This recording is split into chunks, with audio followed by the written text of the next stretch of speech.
KTO Radio présente À haute voix, la lecture intégrale des œuvres spirituelles majeures. Aujourd'hui, Quo Vadis de Henryk Sienkiewicz.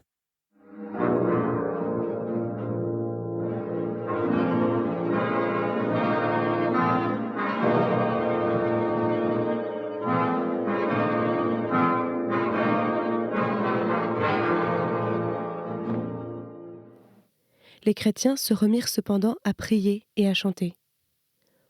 On entonna le Maranatha, puis le grand apôtre commença à baptiser à l'eau de la fontaine ceux que les prêtres lui amenaient comme prêts à recevoir le baptême. Il sembla à Vinicius que cette nuit ne finirait jamais.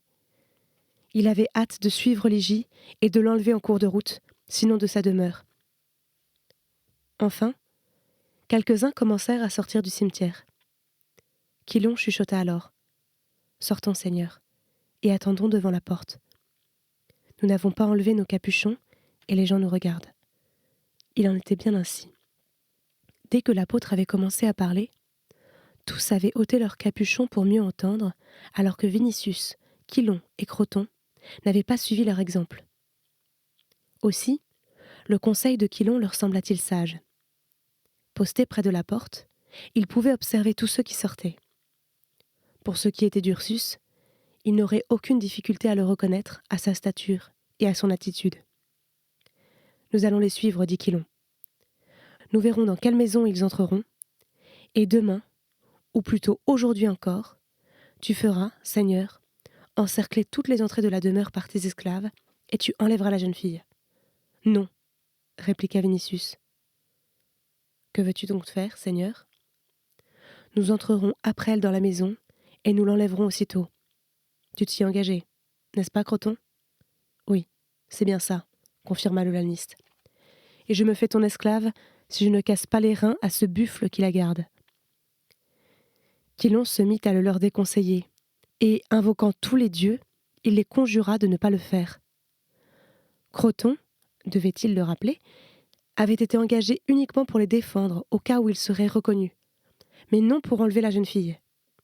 À vouloir l'enlever à eux deux seulement, ils risquaient de trouver la mort, et, ce qui serait pire encore, de se la voir ravir. Et alors, elle se cacherait dans un autre endroit ou bien quitterait Rome ? Que ferait-il en ce cas ? Pourquoi ne pas agir sûrement ? Pourquoi s'exposer à un danger mortel et compromettre le succès de l'entreprise ? Bien qu'il eût toutes les peines du monde à se retenir de ne pas prendre Ligie dans ses bras tout de suite, dans ce cimetière même, Vinicius sentit que le grec avait raison. Et peut-être eût-il prêté l'oreille à ses conseils si Croton, impatient de toucher sa récompense, n'eût pas insisté. « Seigneur, ordonne à ce vieux bouc de se taire, dit-il. Ou alors permets-moi de lui flanquer mon poing sur la tête. Un jour, à Buxentum, où Lucius Saturninus m'avait fait venir pour les jeux, 7 gladiateurs ivres m'ont attaqué dans une taverne, et pas un seul ne s'en est tiré les côtes indemnes. Je ne dis pas qu'il faille enlever la jeune fille maintenant, au beau milieu de la foule, car on pourrait bien nous jeter des pierres sous les pieds. Mais une fois qu'elle sera chez elle, je te l'enlèverai, et te la porterai où tu voudras. » Vinicius se réjouit de ces paroles et acquiesça. Il en sera ainsi par Hercule. Demain, nous pourrions, par un fait de hasard, ne pas la trouver chez elle. En revanche, si nous semions la panique parmi eux, ils ne manqueraient pas de nous l'enlever. Ce Lygien me paraît effroyablement fort, gémit Quilon. On ne te demande pas de lui tenir les mains, rétorqua Croton. Ils durent toutefois attendre encore longtemps. Et les coqs avaient commencé à chanter pour saluer l'aube, quand ils virent sortir Ursus, suivi de Ligie. Plusieurs autres personnes les accompagnaient. Quilon crut reconnaître parmi elles le grand apôtre. À ses côtés marchait un autre vieillard, bien plus petit de taille, 2 femmes d'un certain âge et un jeune garçon, une lanterne à la main, qui éclairait leur chemin. Derrière ce petit groupe suivait une foule de quelques 200 personnes, à laquelle se mêlèrent Vinicius, Quilon et Croton. « Oui, Seigneur, remarqua Quilon. Ta jeune fille se trouve sous puissante escorte. C'est lui, le grand apôtre, qui est avec elle. Car vois comme les gens s'agenouillent devant lui. » Les gens, en effet, s'agenouillaient. Mais Vinicius ne les regardait pas. Sans quitter un seul instant Ligie des yeux, il ne pensait qu'à son enlèvement. Et, habitué qu'il était dans les guerres à toutes sortes de stratagèmes, il échafaudait dans sa tête, avec toute la minutie du guerrier, le plan de l'enlèvement. Il sentait que ce qu'il entreprenait était téméraire, mais il savait bien que les attaques audacieuses étaient habituellement couronnées de succès. La route étant longue, il songeait aussi, par moments, aux abîmes qu'avait creusés entre lui et Ligie l'étrange religion qu'elle avait embrassée. Il comprenait désormais tout ce qui était arrivé naguère et pourquoi cela était arrivé. Il ne manquait pas de perspicacité en cela. Jusqu'alors, il n'avait pas vraiment connu Ligie. Il avait vu en elle une jeune fille merveilleuse entre toutes, pour laquelle ses sens s'étaient enflammés. Maintenant, il réalisait que cette religion en avait fait une créature différente des autres femmes, et qu'il était illusoire d'espérer qu'elle se laisserait, elle aussi, entraînée par les sens, par la concupiscence, qu'elle succomberait à la tentation de la richesse, des plaisirs. Il avait enfin compris ce que tous les deux, avec Pétrone, ne comprenaient pas. À savoir que cette nouvelle religion avait inculqué quelque chose que le monde dans lequel il vivait ne connaissait pas, et que, même si Ligie l'aimait, elle ne lui sacrifierait aucune de ses vérités chrétiennes, que, si le plaisir existait pour elle, il était tout à fait différent de celui que recherchaient lui et Pétrone, et la cour de César, et Rome tout entière. Toute autre femme parmi celles qu'il connaissait pouvait devenir sa maîtresse. Cette chrétienne, en revanche, ne pourrait être que sa victime. À cette pensée, il éprouva une douleur cuisante et de la colère. Mais il sentit en même temps que cette colère était impuissante. L'enlèvement de Ligie lui semblait possible, il en était quasiment certain. Mais il était certain aussi que devant cette religion, lui-même, sa bravoure, sa puissance, n'était rien, et qu'il n'en viendrait pas à bout.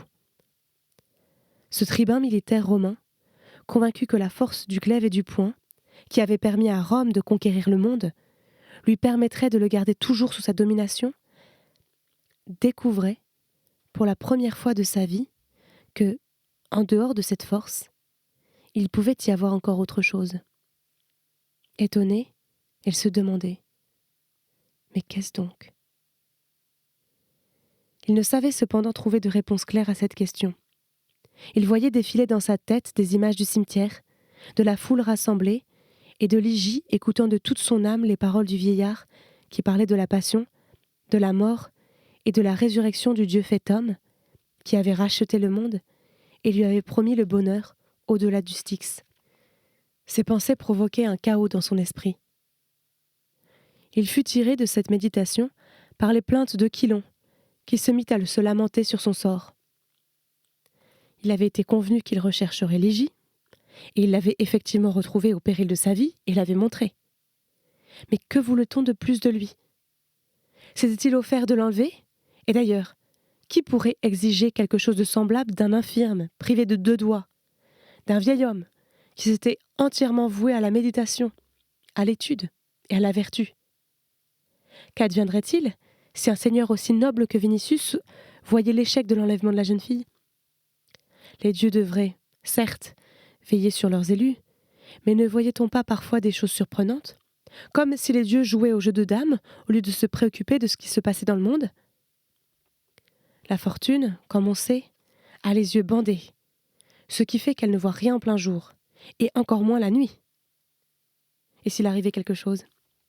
Si cet ours lygien jetait sur le noble Vinicius une meule, un tonneau de vin, ou ce qui serait pire, un tonneau d'eau, qui garantirait que l'on n'en ferait pas retomber la responsabilité sur le pauvre Chylon, au lieu de le récompenser de ses services ? Et pourtant, lui, pauvre sage, il s'était attaché au noble Vinicius comme Aristote à Alexandre de Macédoine.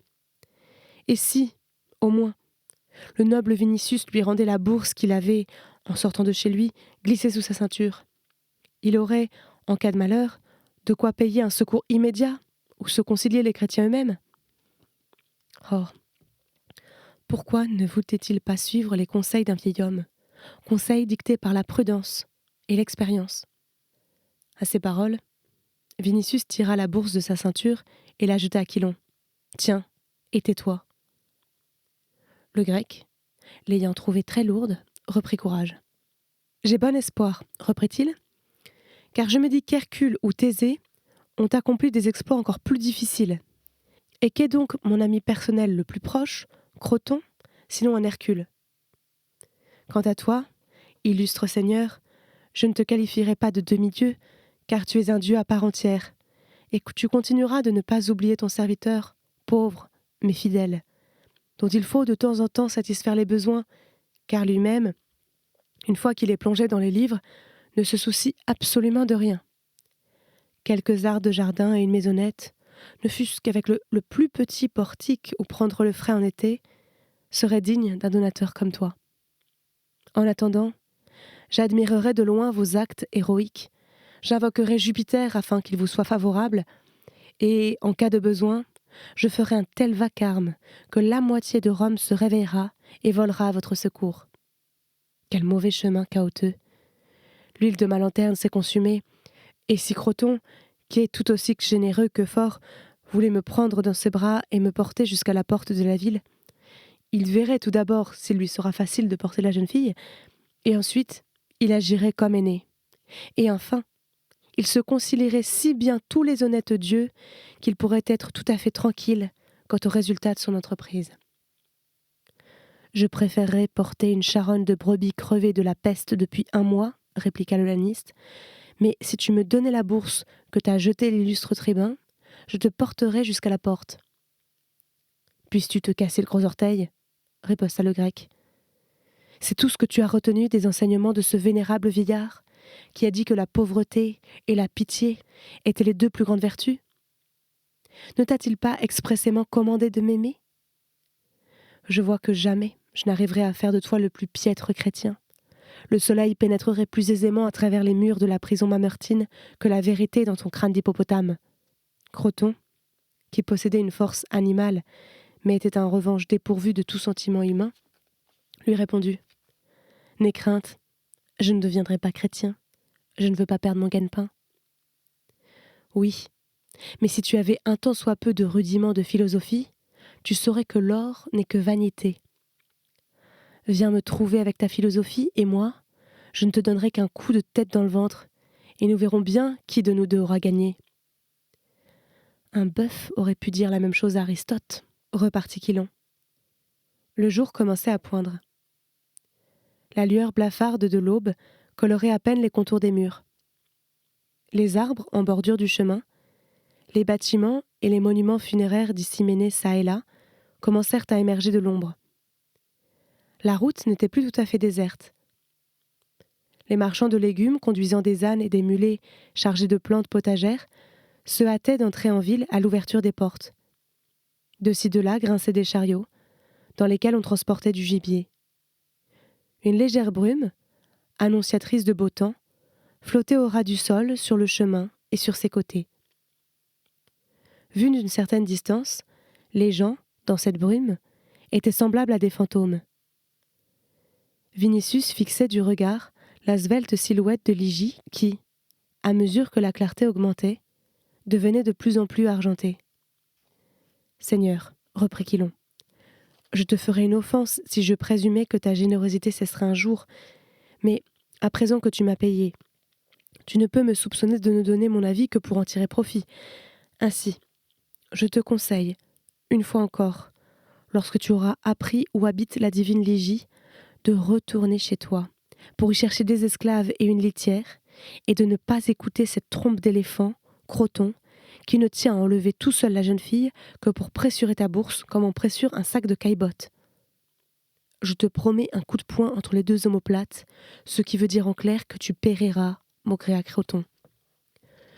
Je te promets une diota de vin de Céphalonie, ce qui veut dire en clair que je me porterai comme un charme, rétorqua le Grec. Vinicius ne répondit mot, car il se trouvait déjà près de la porte de la ville, où un étrange spectacle les frappa de stupeur. 2 soldats s'étaient agenouillés au passage de l'apôtre. Celui-ci imposa pendant un moment ses mains sur leur casque de fer, puis fit au-dessus d'eux le signe de la croix. Il n'était jamais venu jusqu'alors à l'esprit du jeune patricien qu'il pût y avoir déjà des chrétiens également parmi les soldats. Aussi songea-t-il avec stupéfaction que, visiblement, cette religion conquérait chaque jour de nouvelles âmes et se propageait d'une façon incroyable, comme l'incendie qui, dans une ville à la proie des flammes, embrase sans cesse de nouvelles maisons.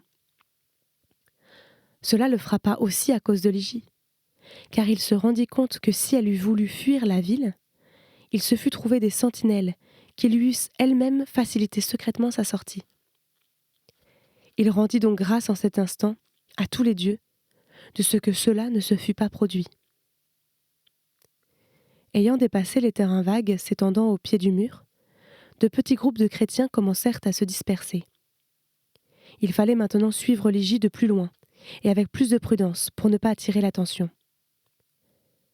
Chilon se remit à se plaindre d'écorchures aux pieds et d'élancements dans les jambes, et il ralentissait de plus en plus sa marche, ce à quoi Vinicius ne s'opposa pas, pensant que le grec, poltron et propre à rien, ne lui serait actuellement d'aucune utilité. Il lui aurait même permis d'aller où bon lui semblait, mais le respectable sage se retenait de s'éloigner, par circonspection, mais aussi visiblement par curiosité. Il continua donc de les suivre, et par moments même, il les rattrapait, afin de réitérer les conseils qu'il leur avait donnés antérieurement, et aussi pour dire à Vinicius qu'il supposait que le vieillard qui accompagnait l'apôtre, si ce n'était sa taille, un peu plus petite, pourrait bien être Glaucus. Cependant, ils marchèrent encore longtemps, jusqu'au Transtévère, et le soleil fut sur le point de se lever lorsque le groupe dans lequel se trouvait Lygie se divisa. L'apôtre, la vieille femme et le jeune garçon continuèrent le long et en amont du fleuve, tandis que le vieillard de plus petite taille, Ursus et Lygie, s'engagèrent dans une ruelle étroite, et, ayant fait encore une centaine de pas, ils entrèrent dans le vestibule d'une maison où se trouvaient 2 boutiques. L'une était celle d'un marchand d'olives, l'autre était une oisellerie. Chilon, qui se trouvait à une 50aine de pas de Vinicius et de Croton, s'arrêta net, abasourdi, et, se collant au mur, il se mit à pousser des « psst » pour les rappeler. Ils revinrent vers lui, car il fallait se concerter. « Va », lui commanda Vinicius, « et vois si cette maison ne s'ouvre pas de l'autre côté sur une autre rue. » Chilon, bien qu'il se fût plaint auparavant d'écorchures aux pieds, bondit, aussi prestement que s'il avait les ailes de Mercure aux chevilles, et revint au bout d'un moment. « Non, dit-il, il n'y a qu'une seule sortie. » Puis, les mains jointes, il les supplia. « Au nom de Jupiter, d'Apollon, de Vesta, de Cybèle, d'Isis et d'Osiris, au nom de Mithra, de Baal et de tous les dieux de l'Orient et de l'Occident, je t'en conjure, Seigneur, abandonne ce projet, écoute-moi. » Mais il s'interrompit soudain, car il vit que le visage de Vinicius avait pâli d'émotion, tandis que ses yeux étincelaient comme les prunelles d'un loup. Il suffisait de le regarder pour comprendre que rien au monde ne le dissuaderait de mettre son projet à exécution. Croton commença à aspirer de l'air dans sa poitrine herculéenne et à balancer des 2 côtés son crâne primaire, comme font les ours en cage. Son visage ne reflétait d'ailleurs aucune inquiétude. « J'entrerai le premier, dit-il. »« Tu me suivras, » répliqua Vinicius d'un ton impératif. Et, au bout d'un instant, ils disparurent tous les 2 dans le vestibule obscur. Chilon se précipita dans un coin de la ruelle la plus proche et se mit à guetter ce qui allait se passer.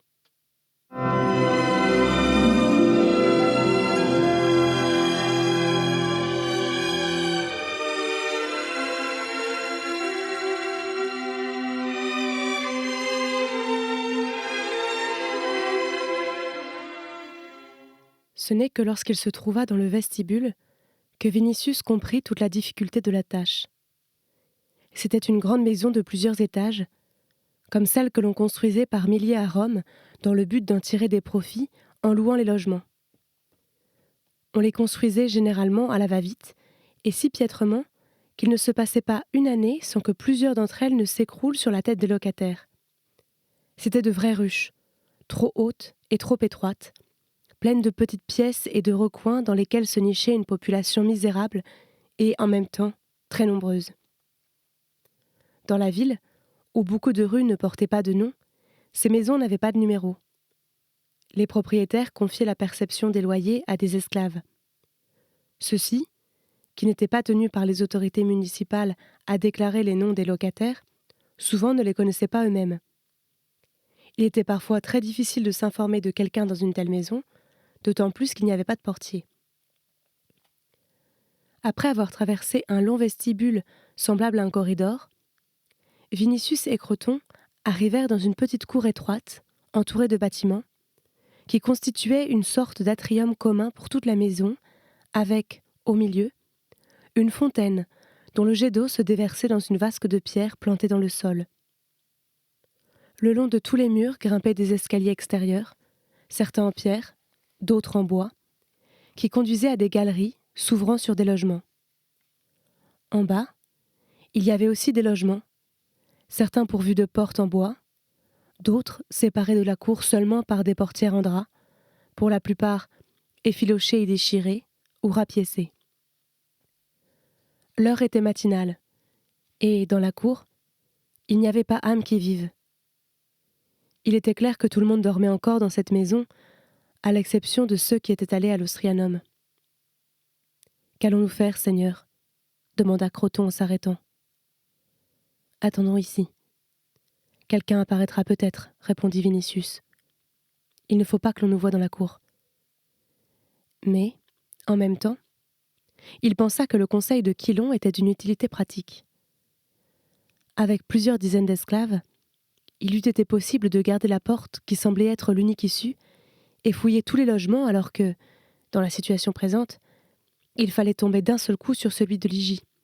Autrement, les chrétiens, qui étaient certainement nombreux dans cette maison, pourraient l'avertir qu'on la recherchait. De ce fait, il était dangereux de questionner quelqu'un à ce sujet. Vinicius se demanda pendant un moment s'il ne fallait pas retourner chez lui chercher des esclaves quand, de derrière une des portières qui fermait les logements plus éloignés, sortit un homme, une passoire à la main, qui s'approcha de la fontaine. Le jeune homme reconnut Ursus au premier coup d'œil. « C'est le Ligien, » chuchota Vinicius. « Dois-je lui briser les os tout de suite ? Attends. » Ursus ne les aperçut pas dans l'obscurité du vestibule. Il se mit tranquillement à rincer dans l'eau les légumes qui remplissaient sa passoire. Ayant passé la nuit au cimetière, il s'apprêtait visiblement à préparer le petit déjeuner. Au bout d'un moment, sa tâche accomplie, il disparut avec sa passoire derrière la portière. Croton et Vinicius le suivirent, pensant qu'ils tomberaient juste sur le logement de Ligie. Quelle ne fut pas leur surprise lorsqu'ils découvrirent que la portière ne séparait pas de la cour un logement, mais un second corridor, au bout duquel on voyait un petit jardin avec quelques cyprès et quelques buissons de myrte, et une maisonnette adossée contre le mur aveugle d'une autre maison. Ils comprirent aussitôt que c'était là une circonstance favorable pour eux. Dans la cour, tous les locataires auraient pu accourir, tandis que, dans cette petite maison à l'écart, il leur serait plus facile de mener l'opération. Ils viendraient vite à bout des défenseurs, ou plus exactement d'Ursus, après quoi, avec Ligie enlevée, ils atteindraient tout aussi vite la rue, et là, ils se tireraient d'affaire. Il est probable que personne ne les accosterait, mais même si cela arrivait, ils diraient qu'il s'agissait d'un otage fugitif de César, et, en ce cas, Vinicius déclinerait son identité aux vigiles et ferait appel à leur aide. Ursus allait entrer dans la maisonnette quand un crissement de pas attira son attention. Il s'arrêta donc et, apercevant les deux hommes, il posa sa passoire sur la balustrade et s'adressa à eux. « Et qu'est-ce que vous cherchez ici ?» demanda-t-il. « Toi, » répondit Vinicius. Puis, se tournant vers Croton, le jeune homme lui commanda à voix basse. « Tue !»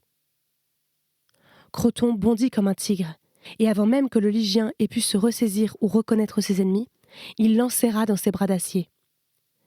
Trop sûr de la force surhumaine de Croton, Vinicius n'attendit pas la fin de la lutte et, évitant les deux hommes qui s'affrontaient, il se précipita vers la porte de la maisonnette, la poussa et se trouva dans une pièce assez sombre, éclairée cependant par un feu dans une cheminée. L'éclat de la flamme tombait juste sur le visage de Ligie. Une autre personne était assise auprès du foyer. C'était le vieillard qui avait accompagné la jeune fille Ursus sur le chemin menant de l'Ostrionum. Vinicius avait fait si brusquement irruption que, avant même que Ligie ait pu le reconnaître, il la saisit à bras-le-corps et la portant haut, il se lança vers la porte. Le vieillard parvint, à vrai dire, à lui en barrer l'accès, mais Vinicius, serrant d'un bras la jeune fille sur sa poitrine, le repoussa de son autre main. Son capuchon lui retomba de la tête et, à la vue de ce visage bien connu et terrifiant en cet instant, Ligie sentit son sang se glacer d'effroi, sa voix s'étrangla dans sa gorge. Elle voulut appeler au secours et ne le put. C'est en vain aussi qu'elle chercha à s'agripper à l'huisserie de la porte pour opposer une résistance. Ses doigts glissèrent sur la pierre et elle eut perdu connaissance si un horrible spectacle n'eût frappé son regard lorsque Vinicius, la portant, surgit dans le jardin. Ursus tenait dans ses bras un homme complètement ployé en deux, la tête renversée en arrière et la bouche ensanglantée. Les ayant aperçus, il asséna un dernier coup de poing dans cette tête et, en un clin d'œil, il fondit tel une bête furieuse sur Vinicius. C'était À haute voix, une émission de KTO Radio. Aujourd'hui, Quo Vadis. Lecture, Marie Rambaud. Captation et réalisation, Gustave Schlicht et Thibaut Dagalier. Une émission disponible en podcast sur ktoradio.com ou sur l'application KTO Radio.